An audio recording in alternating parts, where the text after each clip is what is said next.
Minute. This is Tony Novak here to share a few points on how to stay out of tax trouble. Let's jump right in.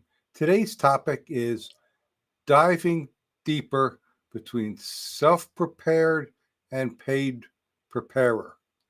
So when we file an individual tax return, if we look at the signature section, there are only two blocks. That is for the taxpayer to sign, and below that there's a block that says paid preparer. Notice there's not a check mark for assisted or advised by my attorney or any other such third category. So from a legal point of view, a return is either self-prepared, in other words, the taxpayer is making attestations, or it is uses a paid preparer, and the paid preparer is making attestations and taking responsibility. That is significant, particularly when the paid preparer is a CPA, an enrolled agent, or an attorney, a tax attorney, where the taxpayer actually enjoys some benefit of relying on professional advice in the event of a problem down the road. But the point is, there's still only two categories of self-prepared or paid prepared.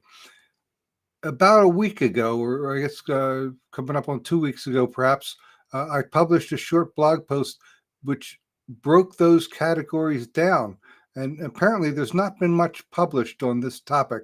If you look at paid preparers and break that down further, or particularly look at the self-prepared tax return and break that category down, what makes up that category, who is participating in that, and what are their objectives, what are their goals, how's it working out. And one of the things that came out of that in subsequent discussion is that all of us, I guess, meaning the public, but certainly the professional tax community, recognize that some portion of self-preparers do so that they can get away with tax fraud. I mean, and it's a fairly sizable group. As far as I know, no actual data out there to actually measure that. It would obviously be difficult, but my guess was, and I threw some numbers at it, and I was sure to say that they're just guesses. I guess somewhere around 15%. Interesting.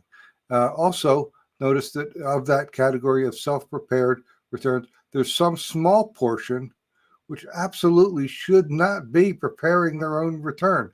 I think that any objective third-party person would say they're doing themselves more harm than good by self-preparing.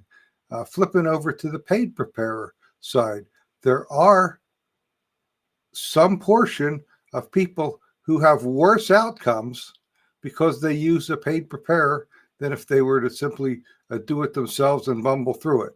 So the point is that there are different categories and different breakdowns on who should be using a paid preparer and who should be doing it themselves. It's not quite so simple, and the data isn't so clear. And that was the point of this broadcast. We'd love to hear your thoughts, comments, feedback on the subject. I'm easy to reach through the comments and social media, or we'd love to schedule a one-on-one to discuss your situation. I can be reached through taxproblems.cpa. I'll be back tomorrow with another Tax Minute.